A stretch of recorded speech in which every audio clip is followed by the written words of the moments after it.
पूरी पूरी पूरी, गर्मा गर्म पूरी पूरी। जैसे ही आदमी पूरी से भरा परात लिए लाइन में आगे बढ़ता है, तभी ठंड से ठिठुरता गरीब शंकर अपनी पत्तल बढ़ाकर कहता है, अरे भाई, थोड़ी सब्जी और 2 पूरी डालना। जैसे वो आदमी पूरी देने लगता है, तभी पगड़ी पहने अमीर लालचंद वहां आकर उसे रोकते हुए कहता है, अरे ओ बिरजू, कोई जरूरत नहीं है इसको और पूरी देने की। क्यों रे शंकर, शर्म लाज सब धोकर पी गया है क्या? हाँ, तू घर में 5-5 जवान बेटियों को बिठाए रखा है और यहाँ दूसरे की बेटी की बारात में फ्री फंड का भोज खा रहा है। अरे तेरी सबसे बड़ी बेटी सुधा की जोड़ी की लड़कियां ब्याह करके कब की ससुराल चली गईं और बच्चों की मां बन गईं। तू कब ब्याहेगा अपनी बेटियां? अगर उनको ब्याहना तेरे बस में नहीं था तो 5-5 बेटियों को पैदा ही क्यों किया? मेरे माथे की पगड़ी देख रहा है, बड़े भाग से यह मौका मिलता है एक बाप को बेटी के ब्याह में पगड़ी पहनने का, समझा? लालचंद जानबूझकर पूरे समाज के बीच एक ओर तो अपनी अमीरी का बखान, तो वहीं दूसरी तरफ शंकर की गरीबी की हंसी उड़ा रहा था, जिससे शंकर सबके बीच बहुत शर्मसार होता है और अपनी आंखें झुकाए वहां से घर लौट आता है, जहां एक टूटे फूटे माटी के घर में उसकी बूढ़ी पत्नी जानकी और 5 बेटी सुधा, गहना, कविता, चंदा, राधा उस ठंड में भी एक दिए और जूते के लेस बना रही थी। माँ, मेरा हाथ। तू ठीक तो है राधा? दिखा मुझे अपना हाथ। हे भगवान, तेरा तो हाथ जल गया।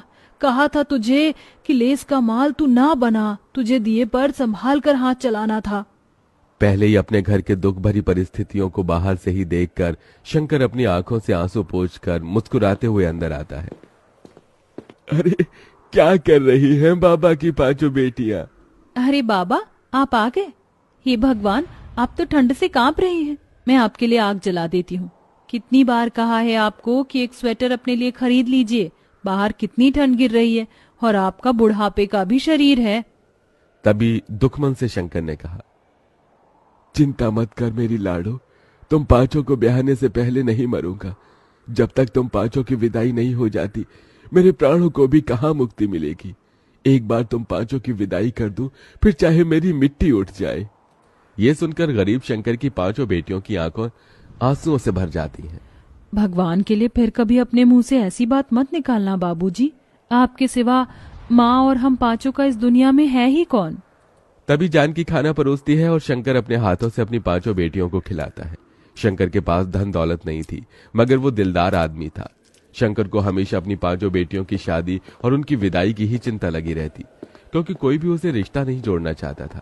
और कई दफा रिश्ते वाले देखने भी आते तो उसका गरीब घर द्वार देखकर चौखट से ही लौट जाते। ऐसे ही दिन बीतते हैं और शंकर का दूर का रिश्तेदार उसे एक रिश्ता बताता है। जानकी, कल सुधा चंदा को लड़के वाले देखने आ रहे हैं, उन्हें तैयार कर देना। मेरे एक मित्र हैं, उन्होंने ही ये रिश्ता बताया है। ईश्वर करे कि बात बन जाए तो इन दोनों के हाथ जल्दी पीले कर दूंगा। धीरे धीरे करके ही तो अपनी बेटियों का भार उतार पाऊंगा। अगले दिन रमा देवी शंकर की बेटियों को देखने आती है। आइए आइए बहन जी, आपका ही इंतजार था, यहाँ बैठिए। अरे जानकी बिटिया, उसको ले आना। सुधा और चंदा एक बड़ी ही पुरानी सी बनारसी साड़ी में सादगी के साथ आती है और चाय नाश्ता परोसती है। तभी रमा देवी कहती है, देखो भाई साहब, बेटियां तो मुझे आपकी दोनों ही पसंद है, मगर दहेज भी लगेगा। मेरा एक बेटा बैंक में भले ही चपरासी है मगर सरकारी है, और दूसरा बेटा सरकारी नौकरी की तैयारी कर रहा है। दोनों का ज्यादा नहीं तो 10 लाख दे दीजिए। दहेज की बड़ी रकम सुनकर गरीब शंकर चिंता में आ जाता है। माफ कीजिएगा बहन जी, मैं इतना तो नहीं दे पाऊंगा। एक बेटी होती तो जोड़ जाड़ कर कहीं से भी पैसे भी दे देता, मगर मेरी 2 बेटियों के बाद 3 बेटी और हैं ब्याहने को। मगर ये इस गरीब पिता की जुबान है, मुझसे जितना बन पड़ेगा मैं दूंगा। मैं दोनों के लिए 5 लाख तक दहेज दे दूंगा, और फिर बारात का खर्चा भी तो देखना है। रमा रिश्ता पक्का कर देती है। उसके जाने के बाद चिंता से भरी जानकी ने कहा, अजी 5 लाख रुपए कहाँ से ला कर देंगे? आप कुछ सोचा है? अरे खेत बेच दूंगा जानकी, 4-5 लाख रुपए तो मिल जाएंगे। कम से कम मेरी 2 बेटियों की विदाई तो हो जाएगी। लेकिन बाबा, खेत बेच दोगे तो खेती कहाँ करोगे? मजदूरी कर लूंगा। वैसे भी गरीब लोग लेबर माटी में लगे हुए हैं। बस तुम 5 अपने घर द्वार चली जाओ।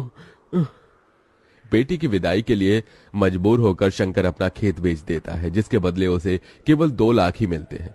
पैसे कम पड़ने पर वो अपना घर भी गिरवी रखकर दहेज और बारात का सारा इंतजाम करता है।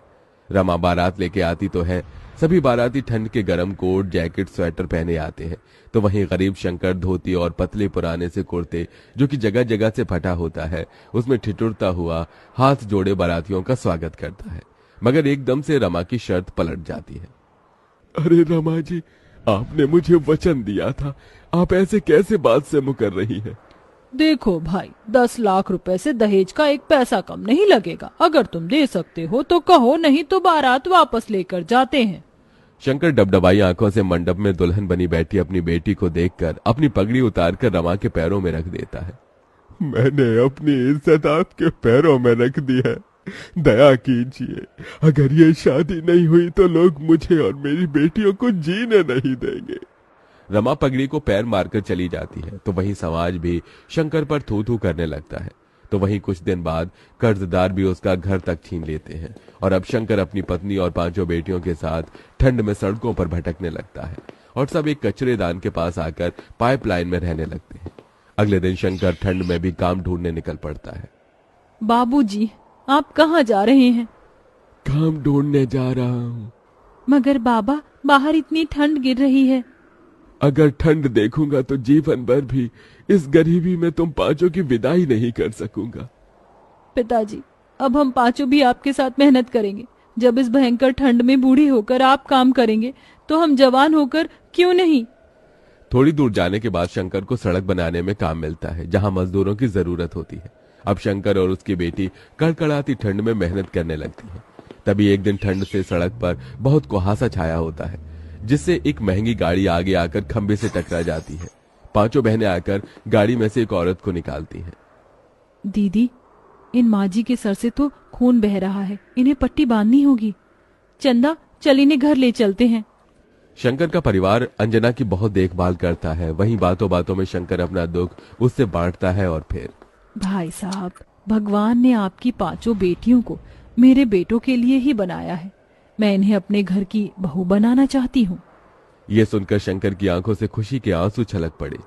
बहन जी, मैंने कभी सपने में भी नहीं सोचा था कि मेरी 5 बेटियों का रिश्ता इतने बड़े घर द्वार में लगेगा। बहुत ही ऊंचा भाग्य है तुम्हारा मेरी बच्चियों, जो अंजना जी ने तुम 5 को पसंद किया है। मगर मुझ गरीब के पास देने को दहेज नहीं बहन जी। मेरी 5 बेटियां ही मेरे जीवन भर की पूंजी है। भाई साहब, आप बस अपनी बेटियों को एक जोड़े में विदा कर दीजिए, मुझे और कुछ नहीं चाहिए।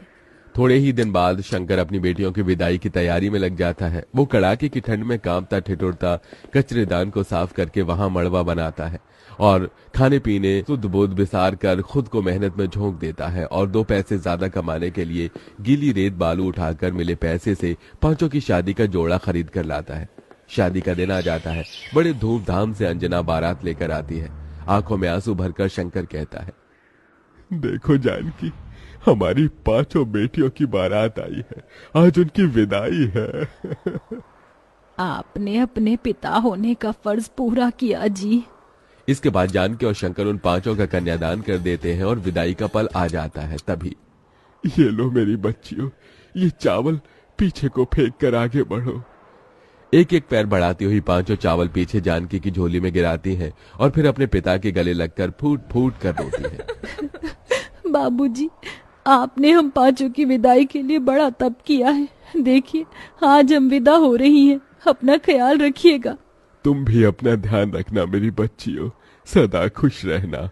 इसी के साथ गरीब शंकर अपनी 5 बेटियों को विदा कर देता है।